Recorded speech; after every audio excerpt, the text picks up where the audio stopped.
I've had my share of crazy stories through these 9 years of this broadcast, but not unlike the one we've been focusing on for like the past week. Good evening and welcome to Give Me a Break. I'm Jonathan Carmody. Throughout the past week, we've been showing you how Baltimore County is spending the state of Maryland's tax dollars to help fund education in Baltimore County. Throughout every single budget Baltimore story we've ever shown you. But now there could be some new information that could even lead state senators to commit to make new laws. Here's Chris Papps. More calls for an investigation into how Maryland public schools are funded. Project Baltimore, since 2021, has been investigating potential problems with how Maryland funds public schools. But for 4 years, state education leaders have been unwilling to address the concerns we've uncovered. Now, this Fox 45 report exposing how Maryland schools got an estimated $168 million last year to educate students who were not in class appears to have had an impact. As you've dug into this about enrollment data, I've learned a lot in your reporting and our team really diving into this for us. Dr. Joshua Michael is the president of the Maryland State Board of Education. From looking at it now, it certainly, could be a better way of representing the students that are actually in our schools. Maryland every year spends billions of your tax dollars on public education, nearly all of which is allocated to schools based on student enrollment, which is counted on just one day, September 30th. But students are transient. Throughout the school year, they're moving. The money, however, does not follow them. And newly released state data show the result may be that Maryland schools are being underfunded. Michael says that needs to be addressed. It's certainly a topic that I'm going to be raising with members of the General Assembly and with the governor. The Maryland State Department of Education does not make all pre-K through 12 student enrollment data public, meaning Project Baltimore over the years has only had access to a limited amount of enrollment information. But we could see there appeared to be an issue with how funding follows students. This is the previously non-public data MSDE recently gave to Fox 45. Going back to 2019, after the September 30th count, we can see more students every year enrolled in Maryland public schools than withdrew. In 2024, there were 7,342 more students enrolled at the end of the school year compared to the beginning. But the schools those students attended did not receive more funding because the additional students enrolled after September 30th. In 2024, Maryland public schools received about $20,000 per student, meaning the state's one-day-a-year enrollment count appears to have resulted in schools being underfunded by an estimated $140 million. And that's a lot of money that schools are not getting to educate students who are there. But at the same time, there are schools that are getting money to educate students who are not there. Right, and it is a system that is inherently imperfect. Is that a problem? I think it's a big problem, Chris. During the upcoming legislative session in Annapolis, lawmakers will again have an opportunity to change how Maryland funds public schools. We keep funding based on that one snapshot. Carroll and Frederick County State Delegate April Rose has pre-filed legislation to count student enrollment multiple times a year to ensure schools receive money to educate students who are in seats. Dr. Michael told Fox 45 he is willing to work with Rose to write that legislation to more accurately fund schools. This is really a learning season for the state on getting a lot better at ensuring funding follows the kids to the schools that they're at. State Superintendent of Schools, Dr. Carrie Wright, also told Fox 45 News she is willing to consider changing how Maryland funds public schools. We will keep you updated as Delegate Rose works with state education leaders to draft that legislation. I'm Chris Pabst, and this is Project Baltimore. We'll let you know what happens on a future Give Me a Break. And as we've been reporting over the years, those unenrolled kids, this is where I take a stand on common sense. If you got kids that are enrolled, then you gotta take them out the system. It's like you can't find those kids because they transfer to different schools. The original schools have to transfer the original the files of the child and then take them out and send them and fax them over to the other state. I mean, it's like, endless paperwork, but the clock is ticking,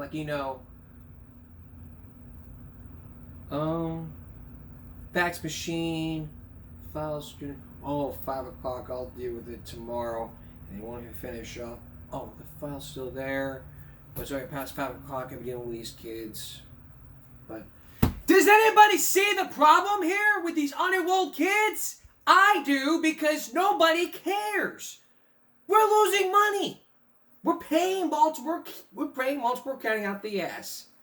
We'll keep you posted on what's been going on. A father sued a hospital because of her daughter dying. She was dead, and now the father is suing the New York City hospitals to send a blunt message.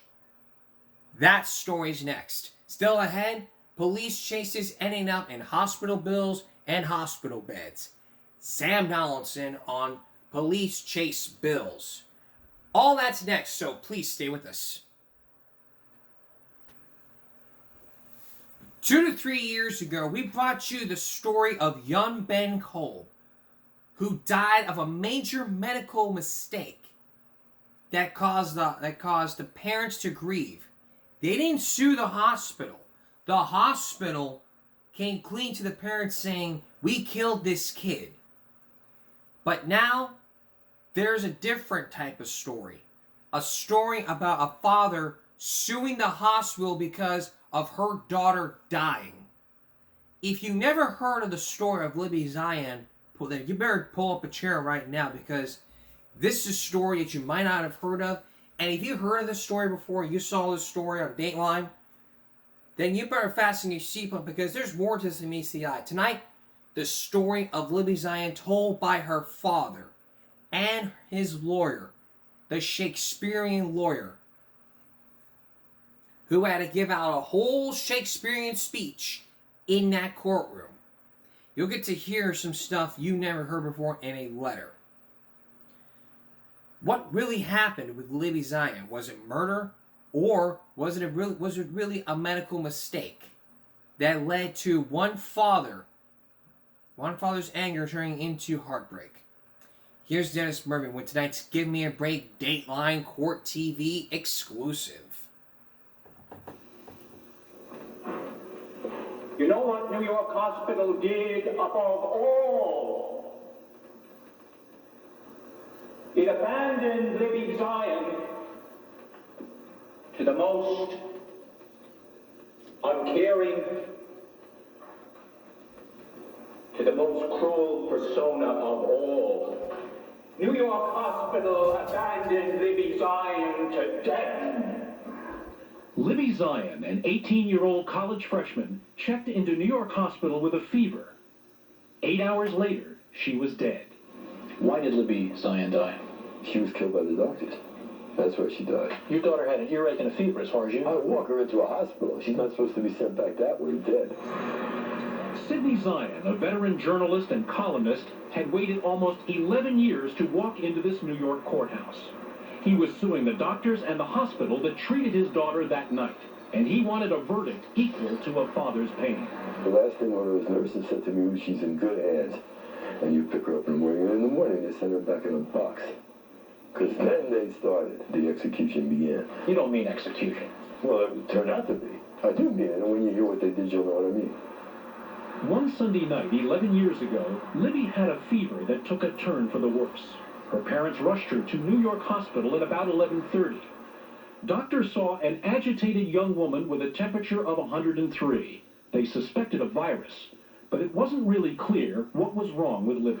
So a couple of hours after you're there, you're being told this is no big deal. All right, no big deal. There's a lot of this going around. It looks worse than it is. It's what we've been seeing lately. It's a virus that we've been seeing. It looks much worse than it really is. All the tests are looking good. There's nothing bad. Reassured, Sid Zion left his daughter in the hands of the doctors and went home. But what happened in the next few hours would be examined minute by minute for the next decade. It was the beginning of a trial that would ultimately become much more than a straightforward medical malpractice case. It was the final march in an 11-year crusade by Sid Zion against what he called careless doctors, all in Libby's name. The only life she had is gone.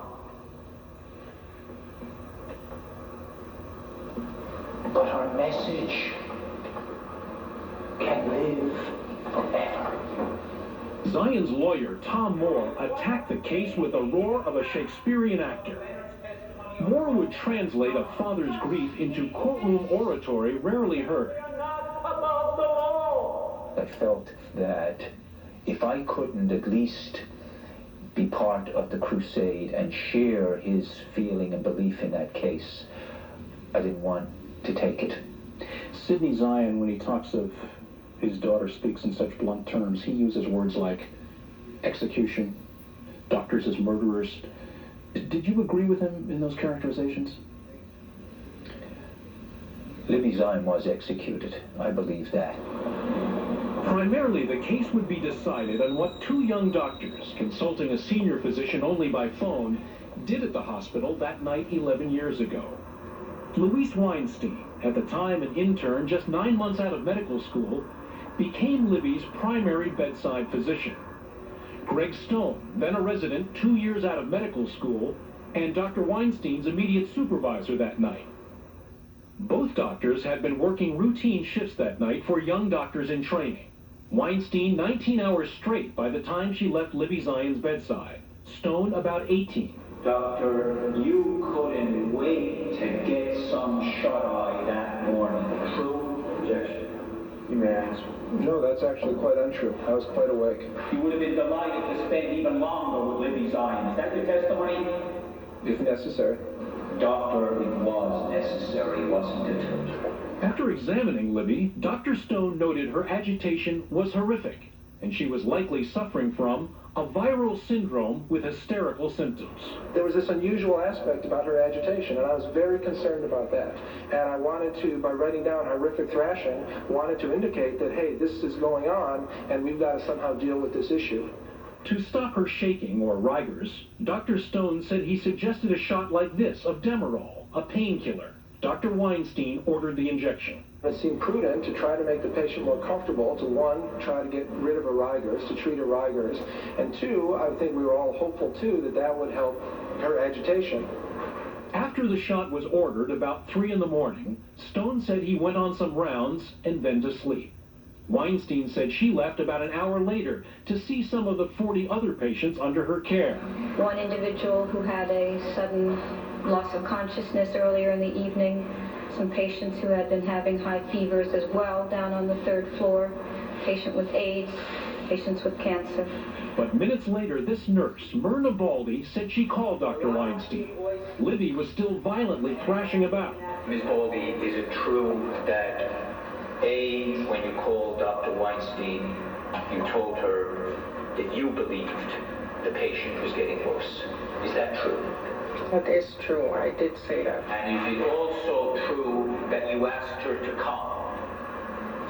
As far as I remember, yes. But even though the nurses said they called Dr. Weinstein 3 times, she did not return. Instead, she ordered them to literally tie Libby down to her bed with a restraint and give her Haldol, a sedative. And at 4:30, when they told you that they had tied your patient's hands and feet to the bed, you didn't come back, right? No. Finally, around 5 in the morning, Libby seemed to settle down. But at 6:30, the nurse saw something alarming. Libby's temperature was soaring off the charts, 108 degrees. Her body was burning up. I checked her pulse, and the pulse was weak. I checked the blood pressure, but I don't remember what it was at the time, but I knew she was in danger, so I called a code. A code, an alarm, but even though an alert was sounded, it was too late.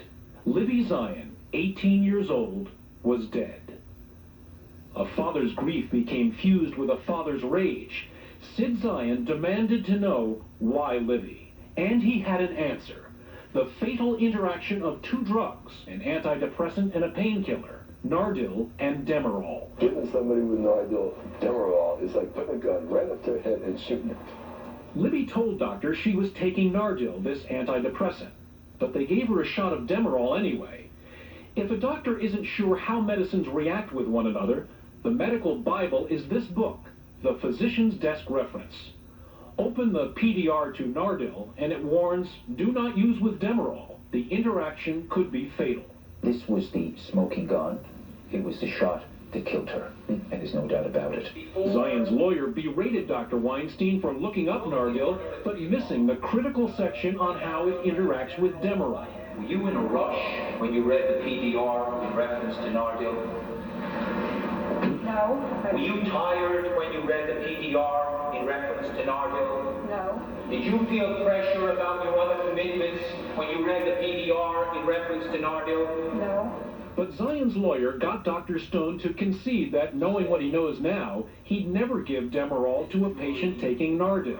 Now, you wouldn't give Demerol to a dog who is on Nardil. True? Yes, Dave. You would never, ever again recommend Demerol for any patient on Nardil. True? Yes, that's true. The Zion family's expert witness, Dr. Harold Osborne, testified that the junior physicians, dangerously overworked and undersupervised, should never have given Libby Zion Demerol. Mr. Moore, this is without a doubt, the worst case that I have heard about, seen, discussed, or reviewed in 25 years of medical practice. Young intern has a workload by herself from 2:30 on of over 40 patients. You have an opinion as to the conduct of New York Hospital relative to such operations? That system that you described is totally unacceptable and can never, ever adequately deliver good patient care. In fact, Sidney Zion was not just going after New York Hospital and its doctors. He was putting the medical profession's entire approach to training young doctors on trial. The teaching hospital is a kind of round-the-clock boot camp for interns and residents. What we discovered was that this is a systemic thing going on all over this country, that these hospitals are disaster areas in which they are overburdened, overtired, and unsupervised kids are taking care of the most critically sick people. That's crazy. You thought something was grossly out of whack in the American medical system. Exactly. The training of residents, interns, the whole system was rotten to the core and had to be revamped. And Sid Zion was going to reform the system by hitting the doctors and the hospital where it hurt, in their wallets. He wanted a judgment rarely awarded in medical malpractice cases, punitive damages, a judgment that could possibly cost the doctors and hospital tens of millions of dollars. Sid Zion wanted to send a warning shot to hospitals across the country. He had set the stakes very high. She died too young, there's no question about it. Yeah. But why don't you just let it go? Let what go? How do you let that go? They killed her. I can't let a murder go. It was bitterly apparent that Sid Zion believed the medical system pushed young doctors to work beyond exhaustion, sometimes up to 36 hours in a row. And his daughter paid for that medical boot camp with her life. And to help remind the jury of that, he recalled the last words he ever spoke to his daughter. I said, so they want us to go now, and you'll be okay, and you'll sleep well, and we'll see you, we'll pick you up in the morning. And she said, okay. She said, Schlaf gesund, Daddy, and which means in Jewish, sleep well. And that's the last words I ever heard from my girl. Sid Zion wouldn't be stopped until he had exacted a father's revenge. And a father's revenge could be the beginning of a father's story. But would the story continue, or would it end? When we come back, more of this outrageous trial, including more from the jury and from the lawyer. And for the very first time, one person from the hospital speaking out to Dennis Murphy just after the whole testimony. Later on, police chases costing you, the taxpayers, a lot of money. Stay with us. Returning to our story. You've heard the case of Libby Zion dying, going to the hospital one day, and then coming in a casket in a box the next day. But there's more to the Libby Zion story that you have not have heard until tonight. You're about to meet one person who says something different. But is this story credible? Tonight, you will hear the other side of the story from one doctor who was speaking out to Dennis Murphy just a day or two after that horrific death. Once again, here's Dennis Murphy. For 11 years, no one who treated Libby Zion that night had talked to the press.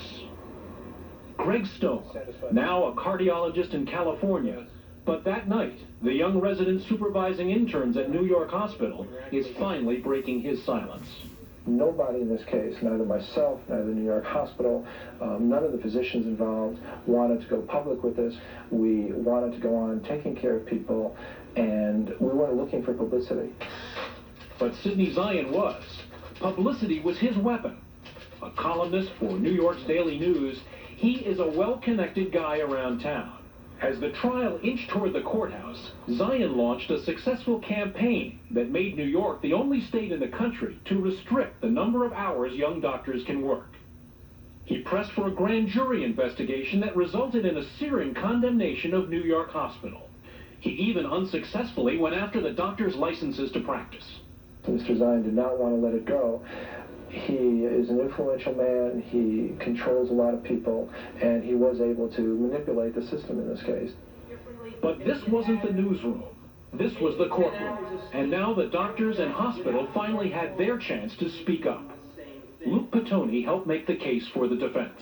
The end product, ladies and gentlemen, is that we'll prove in this particular case that nothing that Dr. Stone specifically did caused or contributed to Libby Zion's death. That she came into this hospital with what killed her. And now the jury would hear about another Libby Zion, a darker side, stripped of a father's sunny memories. I think the problem here is that Mr. Zion's unable to come to grips with the real issue, and that is that for years his daughter was doing drugs, and that's what brought her to the hospital. You say drugs, illicit drugs, flat out. Yes. We're not talking about Demerol. We're not talking about Haldol. No, in this case, unfortunately, this patient died from an all too common reaction to cocaine. Earlier on the night Libby went to the hospital, Sid Zion and his wife had gone to a party. Libby stayed home, lethargic with whatever was making her feel sick. Defense lawyers hinted that while her parents were away, Libby Zion snorted cocaine. The most important factor in this case is that she was very lethargic, and all of a sudden something happened. What made her change so drastically? Sid Zion told the jury when he got home, Libby was so agitated she looked like half a Mexican jumping bean. Well, she was shaky. She looked bad. She really did look awful. She was like rocking a little bit back and forth, and her eyes were funny, and they're just an awful kind of scene, which made it clear to me that we had to do something right away. Libby's father was describing the same wild thrashing that made the doctor suspect, among other things, a drug withdrawal. We asked her a long litany of a list of drugs, and each time she denied that she had ever taken any illicit drugs. We also asked her parents, and they said no. They were kind of shocked at my question that Libby Zion would never be taking drugs like that. But what was found during tests for Libby's autopsy would become the most heated issue of the trial. The autopsy turned up evidence of cocaine. That's correct. Indisputably. Indisputably. The doctor's lawyers introduced tests done for the autopsy. A nasal swab and a blood sample showed traces of cocaine. Defense experts used that evidence to insist that Libby Zion had likely snorted cocaine within a few hours of going to the hospital. In my opinion, cocaine contributed significantly to the death of this individual. All the symptoms that she had from the time her parents came home are all classical and typical reactions for cocaine. Sid Zion angrily rejected those traces of cocaine as a smokescreen invented by hospital officials.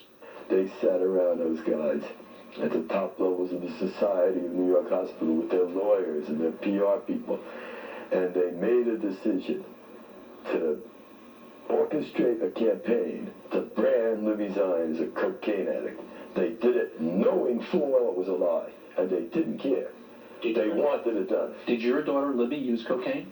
Not that I ever knew of. So how do you explain the traces that they find in the autopsy? Where it's worthless. You couldn't suspend a baseball player for 1 minute based on it. That's why you have to confirm the test.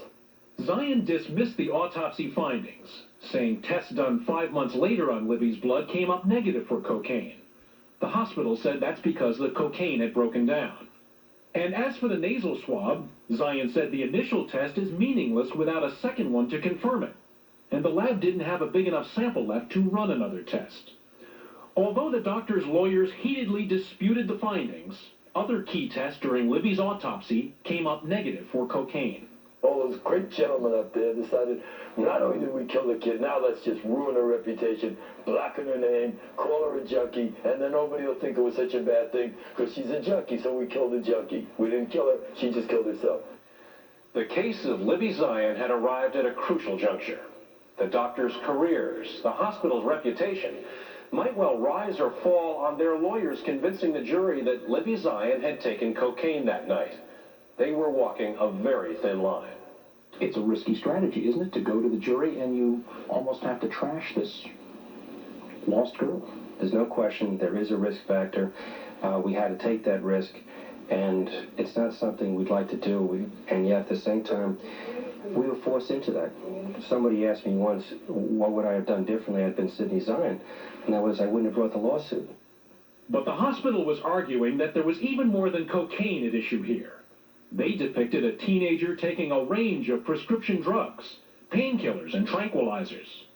She went to 3 physicians 3 days before she came to the hospital and got 4 different prescription medications from those 3 physicians, none of them knowing what the other one was doing. It sounds like somebody shopping around for drugs. She was. At the time she died, Libby had prescriptions for Dalmane, a sleeping pill, Percodan, a narcotic painkiller, Valium, a tranquilizer, and Nardil, a strong antidepressant. This is the stuff that Tony's parading. He's got all the pill boxes around, everything. No one knew when she took those. She didn't take all that night. What had happened was she was going back to school. So she loaded up on the stuff that she was taking in the past. But the doctor's lawyers attempted to make Sid Zion look like a father out of touch with a troubled daughter. Were you aware of the fact that your daughter presented symptoms to Dr. Greenspan and that he made a diagnosis which he described as atypical depression? Were you aware of that? No. She was taking Valium by prescription. Were you aware of that? No. You aware of the fact that she had prescriptions for and was taking Darvon? I don't know.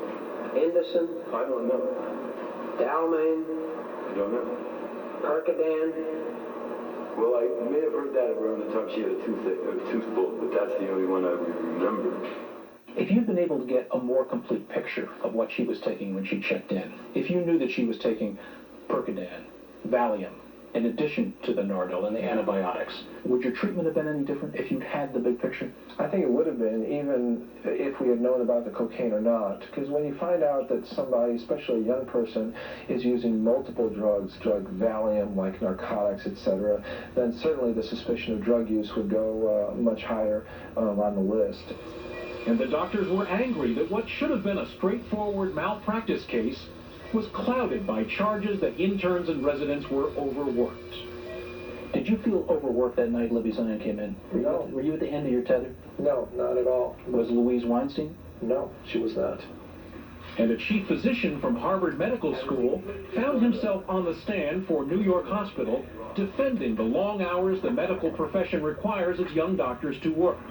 Doctor, you talked about residency programs, right? Yes. You know that in 1984, it was well known that the type of residency program at New York Hospital was archaic and dangerous to patients. True? False? I ask you, doctor, you know, don't you, working residents and interns 100 hours a week was, doctor, dangerous to patients. True? False. But were these doctors in training in too much of a hurry to leave Libby Zion, and then too quick to tie her down in a virtual straitjacket? There were physicians with her constantly for approximately 5 hours or so. There was never an issue about whether or not Libby Zion was abandoned. In fact, I think she got the best care that she could possibly have gotten. A lot of people not familiar with hospitals find it startling that a patient would actually be tied down to his or her bed. Yeah, it's not a form of punishment or, a form of control. It's just to keep the patient from hurting themselves. But how could the doctors explain giving that shot of Demerol, the one that could have a fatal interaction with Nardil? I think there's very little chance that Nardil Demerol had anything to do with this patient's demise. In fact, I'd say that there's no chance. Sidney Zion and his lawyer told the court that Demerol killed Libby Zion. Were they right? There has never, to this date, ever been a case of the small dose of Demerol that we used interacting with Nardil. And in addition, if that interaction were to occur, it would be extremely violent and it happened within minutes. And what happened in this case was it wasn't until several hours thereafter that the patient became ill. The testimony was riddled with numbing medical details about Nardil and Demerol, about the ways cocaine breaks down in the body. But at the end of 3 months of trial, it came down to choosing between two distinct Libby Zions. Was she the college girl killed by careless doctors in training with a fatal injection of a painkiller? Or was she Libby, a troubled teenager who took pills and inadvertently killed herself with a snort of cocaine? Frank Benzel, a lawyer for the doctors, summed up their case in workmanlike fashion. I humbly suggest to you that cocaine is present, and I suggest to you that it contributed to this young girl's death. But for Tom Moore, it was his last chance to tell the jury that he and Sidney Zion would not let hospital lawyers get away with saying Libby snorted cocaine. I had to sit there and seethe and do nothing most of the time. And now I can speak. It's a lie! It's a lie! The roof is going to come off that courthouse before this is over because it's the biggest lie ever told. And I'm not saying this is a father. I know the evidence. Am I hearing a father's rage here? You are, but I'll tell you because he doesn't want to deal with a dark episode of his daughter's It wasn't any dark episode, I assure you. And it's all coming out of court as we speak. This thing is going to be blown right off the face of the earth. And it would be blown off the face of the earth before the jury. The jury had to run out of the courthouse because of an earthquake. Because of an earthquake. So, now that you've heard all the evidence, what would the jury decide? Would the jury decide on Libby Zion, who was killed by the doctors? Or would the jury decide on a reckless teenager fucked up on drugs over 10 years ago? When we come back to the conclusion to the story and the verdict, stay with us. And now the conclusion to our story. You've heard charges and countercharges filed by the courtroom of Libby Zion, who was dead over drugs and medication. Remember, there were two sides to the story. One side was all about the medication she was giving, while the other side said she had snorted cocaine and was fucked up on drugs. So what would the jury decide in this case?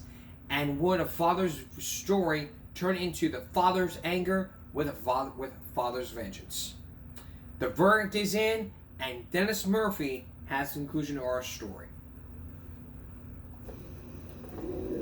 The lawyers paced and waited. Finally, the jury was out. Sid Zion had pursued the doctors for 11 ferocious years. Now the moment of judgment was almost at hand. It seems to be a vendetta type of thing. He wanted this pound of flesh through the trial. There are some people out there who think you are an obsessed, vengeful guy. If I wasn't vengeful when they killed my kid, I would be some father. I got 2 other kids, by the way, and nobody guaranteed me that if they end up in a hospital, God forbid, they get any better care. This was a civil, not a criminal case. No one was going to go to prison for killing Libby Zion. But remember, her father was asking the 6-member jury for something rare in medical malpractice cases: punitive damages. A judgment that could theoretically cost the doctors and the hospital tens of millions of dollars. I understood the significance of it. I knew that it would be a landmark case. The jury had no experts in science or medicine. They were a school administrator, a lawyer, a sales executive, a copy editor, and a business manager. But as technical and complex as most of the medical testimony had been, the jurors saw at the heart of the case a family tragedy. She didn't have to die. That was it. That was their case, a dead daughter. You thought the Zion family had a consistently strong case. Absolutely. Absolutely. I was seriously against the doctors and the hospital. You were convinced that someone had bungled their job that night, and as a result, Libby Zion was killed. Yes, and that Libby was a victim of neglect and malpractice. But deciding with confidence what had happened to a young woman in a hospital ward more than 10 years ago was not a judgment any juror seemed comfortable with. Janet, what was the toughest question you had to answer in that room? Did Libby Zion take cocaine? I never thought that I would have to say publicly what I thought about that. I don't think Libby took cocaine. I didn't buy it. Michelle, when you weighed all of that very difficult technical testimony about cocaine and Libby, did you think that Libby had taken cocaine? Yes, I did. I thought she had taken cocaine based on the evidence that was presented to me. But it wasn't just the possibility of cocaine that bothered some jurors. It was these prescription drugs found in the Zion's medicine cabinet. It's not really fair to hold the doctors fully responsible if they didn't know all the things she was taking, if there was no way that they could have known. I was surprised that her parents did not know about many of the prescriptions that she had been given. But what about that injection of Demerol? Were overworked doctors in training negligent for not properly looking up the drug in the standard reference book of medicines? I don't believe that the work schedule or how much sleep they had received made a difference on those mistakes that they made. Those were mistakes that they made because they didn't follow procedure. They didn't look up that drug. Yeah, I think they would have made the same errors had they had a full Never mind. the night before and the night before that. After 2 days of deliberating, the jury was struggling to come up with a verdict. You asked another question with respect They asked the judge for a picture of Libby Zion and something else. Another definition of punitive damages, the bludgeon that Zion was swinging about. Both camps read the request the same way. The jury was sympathetic to Libby. We thought, what could be a better son? That's why the defense was walking around with their heads dragging. I thought it was time to turn out the lights, close the door. You know, it was over. That's what was running through my mind. I literally had my heart in my throat. I thought this was going to be a total disaster. The jury was working its way item by item through a tedious 48-question ballot. Each answer brought them closer to a verdict. It's a tremendous burden to put on the 6 of us. It's daunting. We're lay people. After 3 days, they had reached a verdict and were preparing to walk back into the courtroom. I was so scared, and I knew that the decisions that we made were not going to please a lot of people. So I just looked at the judge and I just read off the answers, and it was a very uncomfortable time. Did you hear gasps? Yes. The verdict was read out question by question as the Zion family looked on. 23, did Dr. Stone depart from accepted medical practice by ordering the administration of Demerol to Libby Zion? Yes. Number 28, did Dr. Weinstein depart from accepted medical practice by ordering Demerol to Libby Zion? Yes. 37. Was New York Hospital negligent with respect to the manner in which its interns or residents were supervised? No. Should New York Hospital be held liable for punitive damages? No. And the most provocative question of all. Did Libby Zion ingest cocaine on March 4, 1984? Yes. B. If yes, was that a proximate cause of Libby Zion's pain and suffering or death? Yes. When you heard the verdict, Sid, did the wind go out of you? Yeah, a lot went out of me. Sid Zion called it an ugly verdict. He would get only $375,000 for his daughter's death, a pittance considering the stakes going into the trial. The jury found that the doctors did make some mistakes and were negligent about that shot of Demerol. But the jurors blamed Libby, too. They found her 50% responsible for her own death. As you listened in that courtroom, what was the hardest verdict decision to hear? The part about coke. I couldn't believe that they said that.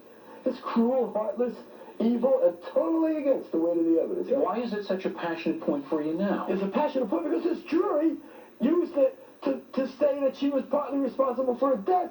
There's a special place in hell for people like that. In fact, just minutes after the verdict was read, Sid Zion lashed out at a juror in the courtroom, asking her how she could live with herself.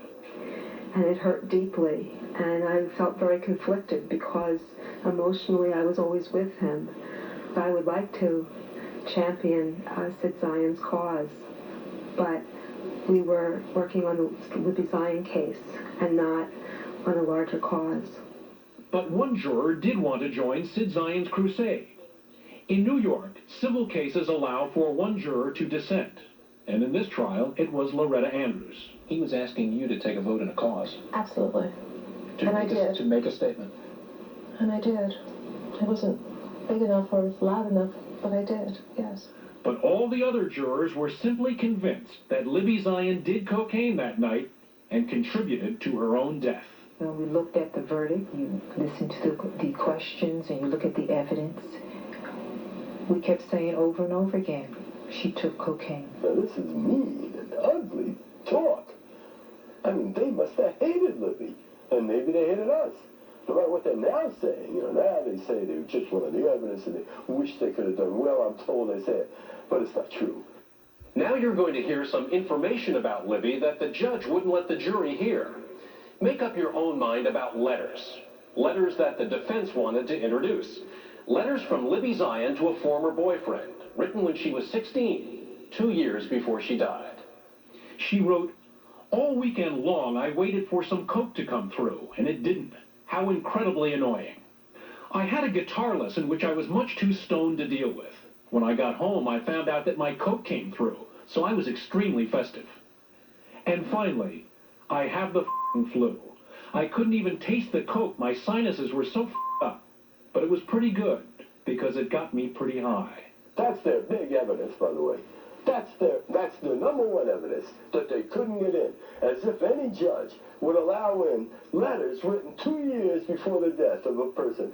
Now, But Sid, in her handwriting, Libby is writing about... So she is. About But coke. she was 16 years old. What did that have to do with whether they killed her in the hospital? What has it got to do with anything? It's got nothing to do with the price of tea in China. It's nothing.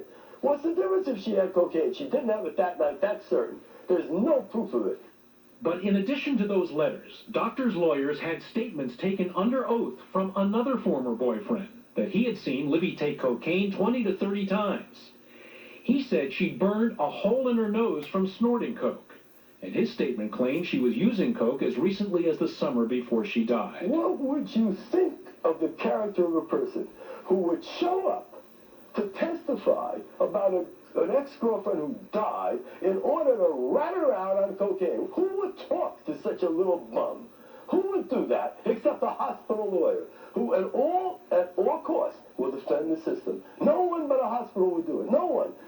The problem is he has to face reality, and that is, how do you ignore the letters? How do you ignore the history, the testimony of the boyfriend? He has to, face the music. He has opened up the whole question, are you willing to take your daughter's reputation and ruin it by letting everybody in the world know that she was on cocaine? Is that what happened? I don't think there's any doubt about it.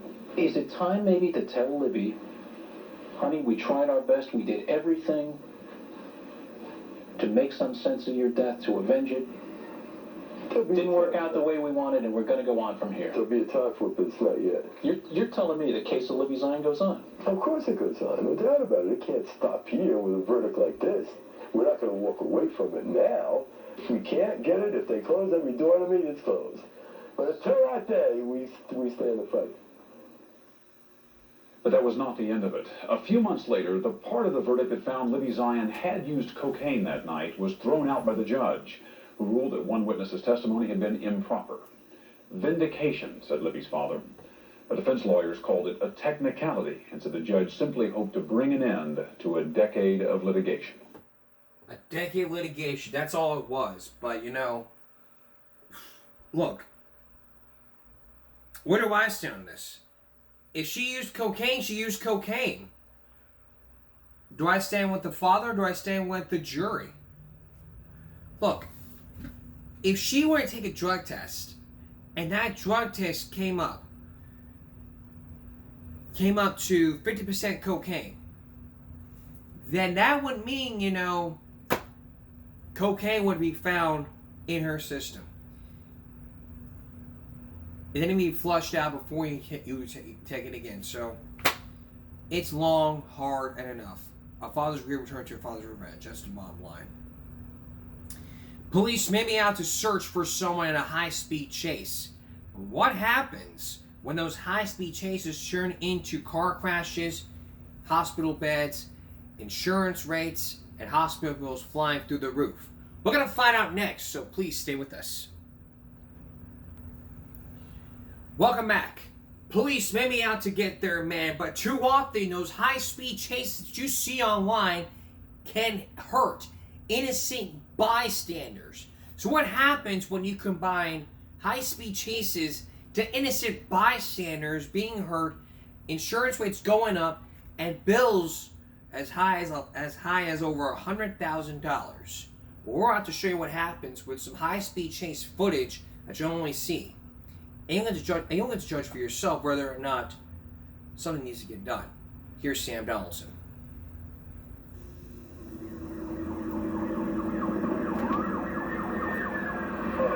Every 4.5 hours, somewhere in California, there's a high-speed police pursuit like this one. Since 1980, nearly 1,000 people in California have died as a result. In that same period nationwide, the number of deaths is well over 5,300. Hey, Rick! Give me an ambulance down here! Some experts say there's an epidemic of police pursuits, and one network has even created a TV series about it. But here's one more shocking statistic. 1/3 of the people who die as a result of police pursuits Here we go. Oh no, are innocent bystanders. My jaw was fractured. That's why my mouth was wired shut. I had multiple injuries to my face. My knee was fractured. My pelvis was broken. Noni Onassian went through the windshield when her car was hit by an auto being pursued by the police. How much surgery have you had?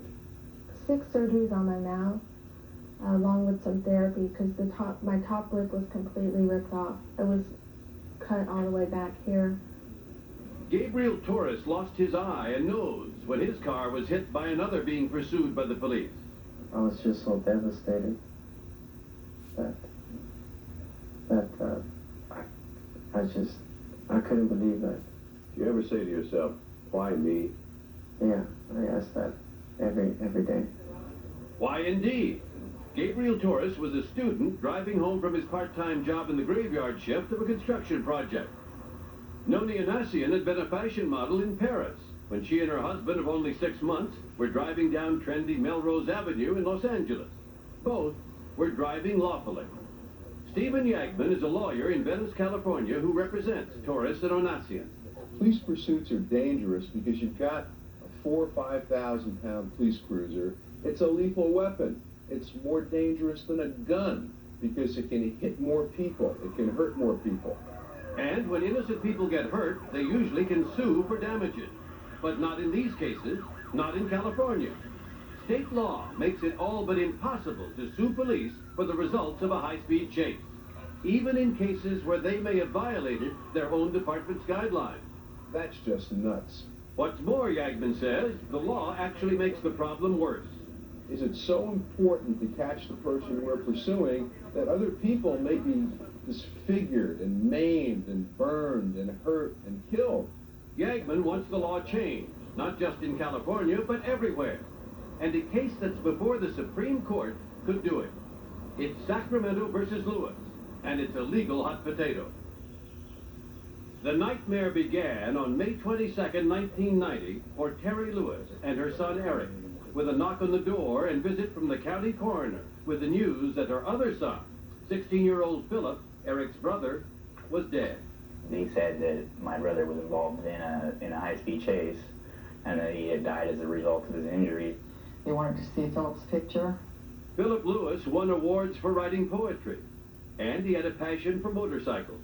Philip was the comedian in the family. He was had quite a sense of humor, but he was also a real gentle person. He was also unlucky. That night, Lewis and a friend were riding on Lewis's motorcycle down this street. The friend was driving, when they encountered two sheriff deputy cars parked here. The deputies had responded to a completely unrelated call. One of the deputies called out to the motorcycle to stop, but instead the motorcycle threaded its way between the cars and took off down the street. Immediately, Officer James Smith turned on his lights and siren and began a pursuit. Why did the Officer Smith, pursue it? Because it fled the scene, disregarded his directions to come to the side. Glenn Craig has been the sheriff of Sacramento County since 1989. That was the reason he pursued. Yes. A failure to obey an order to stop at the side of the street. That's true. That's the basic reason for the pursuit. Paul Headland is the Lewis family attorney. During the chase, that police car got up to 100 miles an hour at night and came over a blind hill. That's 100 miles an hour in a 30-mile-an-hour zone. Now the chase continued through 4 stop signs and 3 90-degree turns, with Officer Smith coming within 100 feet of the motorcycle. For 2 teenagers, 16 years old at the time, they hadn't done anything. Certainly Officer Smith knew nothing that they had done. Didn't even really know why he was chasing them at all. As it turned out, the boys were fleeing through these streets because a court had ordered them not to be together, since they'd previously been caught stealing a car and joyriding. But Officer Smith didn't know that at the time. Smith swore under oath that he didn't consider his pursuit a high-speed chase. But even his boss, Sheriff Craig, disagrees with that. He got up over 60 miles an hour in 60 to 70 mile an hour range. That was then a high-speed chase. Yes, it was. This file footage of another haunting police pursuit of a motorcycle helps us imagine the peril of such a chase. This camera, mounted on the dashboard of another police car, shows the frightening reality. In the Lewis case, the cycle skidded to a stop. Philip Lewis, who was sitting on the back, put his feet down in the middle of the street and stood up, turned around, and the police car went right through him. His last words were, "Oh my God." The police car just hit him. Right through him, breaking every bone and rupturing every organ in his body. The motorcycle driver survived. Police will tell you, for better or worse, the police pursuit has become a fixture of everyday practice. They say it's no stretch of logic to suggest that those who flee generally do so because they've committed serious crimes. On the other hand, Stephen Yagman says that most people who flee are people who are stupid or silly or teenagers or 15-year-olds who have their dad or mom's car out when they shouldn't, people who don't have licenses, flee the police. That's true. Northwestern University's Traffic Institute estimates the number of suspects fleeing police who are wanted for violent felonies at under 5%.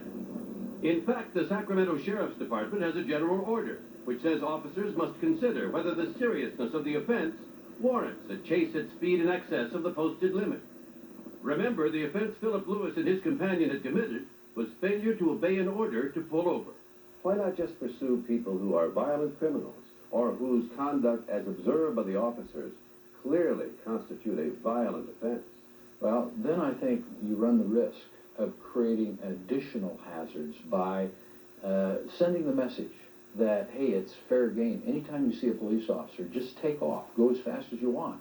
But if Officer Smith had discontinued this pursuit, Philip Lewis would have been alive today. That's true, but he also might be alive today had he not attempted to flee the officer. Where do you place the blame? The Ninth Circuit Appellate Court made its choice.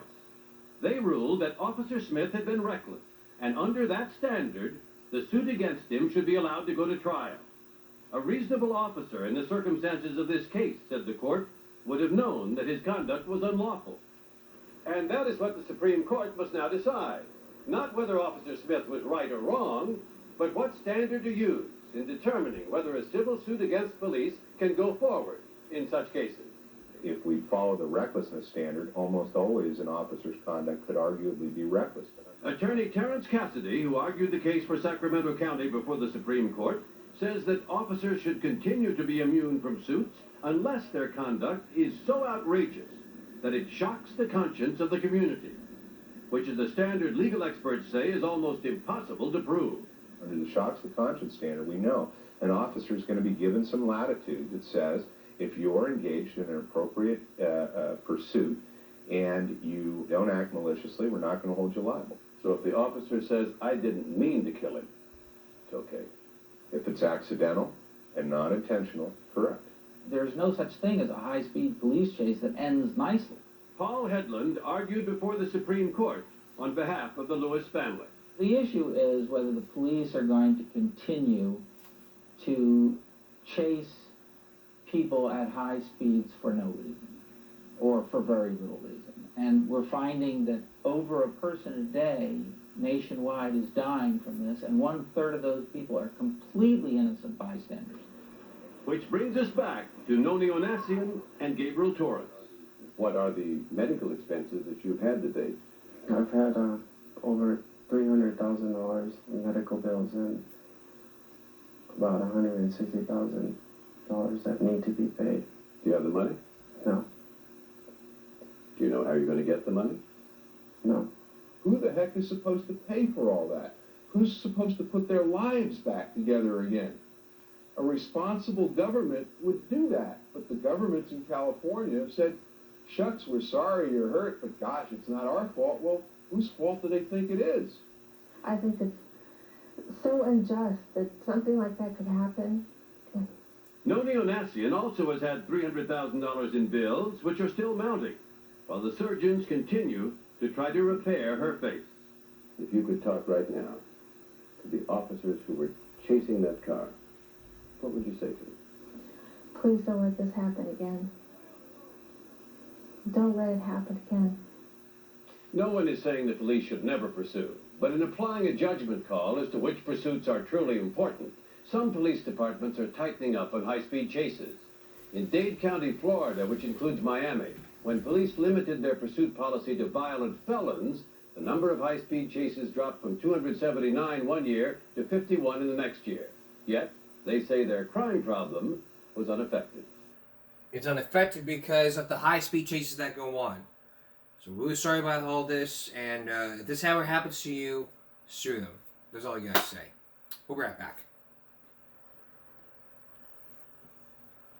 Now here's a look what we got for you coming up on Wednesday's broadcast. He was a small-town doctor, a pillar of the community, but he had a secret. A clinic where babies were sold for cold, hard cash. I thought, this can't be real. There can't be this many. And how did anybody not know? Now those babies are adults looking for answers. Plus, one of life's great questions. Why won't these people get off the phone when you want them to? When Primetime continues. All that's tomorrow. All that's on Wednesday. That's all Visitors Game Break Tuesday going to Wednesday. We'll see you again tomorrow for Give Me a Break Wednesday. For all of us here at YouTube and Give Me a Break, I urge y'all, stop bullying, speak up, concentration, not strength. No jaywalking. Take care of yourself and each other. Good night.